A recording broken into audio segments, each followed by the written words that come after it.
ہیں تو یہ آخری نبی، مگر پتہ نہیں اونٹ کا گوشت کیوں کھاتے ہیں، اونٹ تو حرام ہیں تو یہ وہی نبی علیہ الصلوۃ والسلام، لیکن یہ غنیمت کا مال کھاتے ہیں، اور غنیمت کا مال انبیاء علیہ السلام نہیں کھایا کرتے تھے۔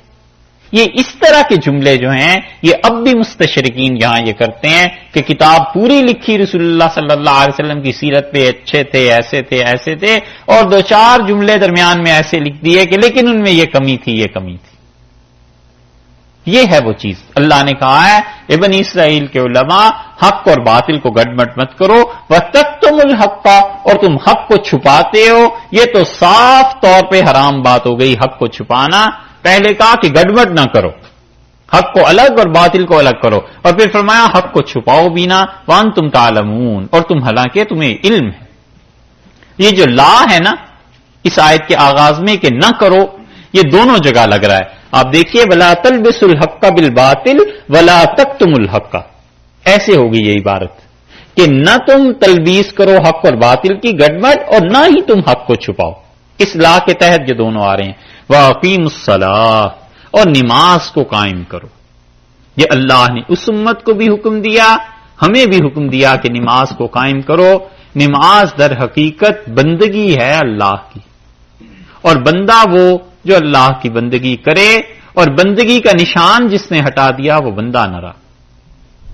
فوج کا لباس ہوتا ہے نا، اسی طرح پولیس کا بھی لباس ہوتا ہے، وہ علامت ہوتی ہے کہ اس کا تعلق فلاں ڈپارٹمنٹ سے، فلاں جگہ سے ہے۔ ایسے ہی نماز جو ہے نا اس کا تعلق ایسا ہے کہ نماز دلیل ہوتی ہے کہ اللہ کا بندہ ہے، تو جب نماز نہیں پڑھی تو اس کا مطلب ہے بندگی اس نے ختم کر دی۔ ارشاد فرمایا اقیموا الصلاۃ، اور نماز پڑھو۔ اور نماز جس چیز کا نام ہے، بھائی سوچو ہم خدا کی عبادت ہی کتنی کرتے ہیں؟ عمر بھر میں ایک مرتبہ حج کرنا فرض ہے نا، سال میں زکوٰۃ ایک بار، وہ بھی پیسے ہوں تو، اور روزہ وہ بھی سال میں ایک بار۔ ایک لے دے کر یہ نماز ہی تو رہ گئی ہے جو 5 وقت پڑھنی ہے، اور کرنا کیا ہے؟ کون سی عبادت ہم خدا کی ایسی کرتے ہیں؟ ایک لے دے کے نماز ہی رہ گئی ہے۔ یہ نماز بھی سنت کے خلاف اگر آدمی پڑھے تو چھک ماری، کام کیا کیا؟ اس لیے نماز سیکھنی چاہیے۔ نماز سیکھتے نہیں ہم لوگ۔ آپ میں سے کتنے ایسے ہیں مجھ سمیت جنہوں نے نماز باقاعدہ سیکھی ہو؟ ہوتا یہ ہے کہ محلے کی مسجد میں چلے گئے، جیسے لوگ نماز پڑھ رہے تھے، ابا جیسے نماز پڑھ رہے تھے ویسے نماز پڑھ لی، اور آزان سنتے رہے 2 برس 4 برس 10 برس، پھر جیسی آزان تھی ویسی آزان دینی شروع کر دی، کبھی دے دی۔ باقاعدہ آزان تو کسی سے نہیں سیکھی، باقاعدہ نماز پڑھنا تو کہیں سے نہیں سیکھا۔ ایسے ہی ہے نا، ہاں، یا اس کے علاوہ ہے کچھ؟ ایسے ہی ہے نا۔ نتیجہ یہ نکلے گا کہ جو باپ کی، دادا کی، محلے والوں کی نماز میں غلطی تھی یہ بھی یہی کرے گا۔ تو اللہ کی عبادت کہاں گئی؟ اس لیے نماز کو سیکھنا چاہیے اساتذہ سے کہ نماز کیسے پڑھنی ہے، سنت کے مطابق کیسے نماز ہوتی ہے۔ یہ انتہائی ضروری چیز ہے، اور لوگ نماز سیکھتے نہیں، آزان سیکھتے نہیں، اور وہ جتنا دین وہاں ٹوٹا پھوٹا نماز یہ چیزیں دیکھی تھی وہی یہاں امریکہ میں آ جائیں یا کہیں بھی چلے جائیں وہی لے کے آئیں گے، اگلی نسل یہاں اس سے بھی کم سیکھے گی۔ تو یہ دین چلے گا کیسے آگے؟ اگلی نسلوں تک پیغام کیسے پہنچے گا؟ کہیں تو سٹاپ لگنا چاہیے اس پہ، اور چاہیے کہ نماز سیکھیں جب نماز فرض ہے۔ نکاح کے مسائل، طلاق کے سیکھیں جب طلاق دینی ہو، نہیں دینی طلاق، کیوں طلاق کے مسائل سیکھیں؟ نہ سیکھے بھائی، کوئی یہ نہیں کہتا مفتی بن جائے ہر آدمی، جب کنسرن ہی نہیں ہے نہ سیکھے۔ تجارت کے مسائل ہیں، اگر ہمیں آپ کو تجارت نہیں کرنی تو نہ آتے ہوں مسائل، کوئی گناہ نہیں، لیکن جب تجارت کرنی ہے تو اس وقت مسائل تو سیکھنے چاہیے نا۔ اسی طرح نماز ہے، یہ نماز صرف بڑوں کو دیکھنے سے نہیں آتی، سیکھنا چاہیے کہ نماز میں فرض کتنے ہیں، سنتیں کتنی ہیں، رسول اللہ صلی اللہ علیہ وسلم کیسے نماز پڑھا کرتے تھے۔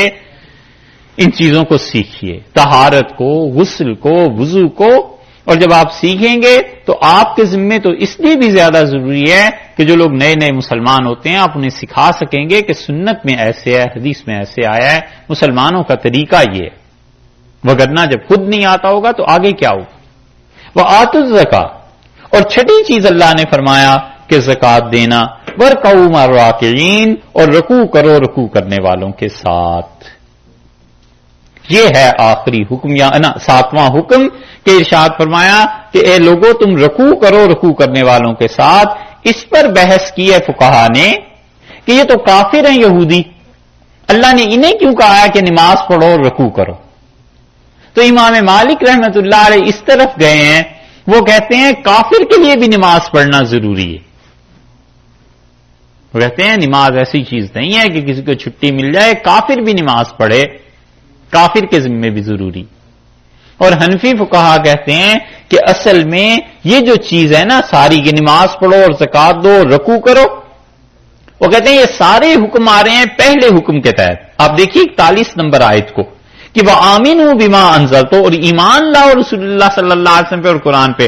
حنفی فقہا کہتے ہیں سب سے پہلے تو ایمان لائیں نا، جب ایمان لے آئیں گے تو تب نماز پڑھیں گے، زکات دیں گے اور رکوع کریں گے۔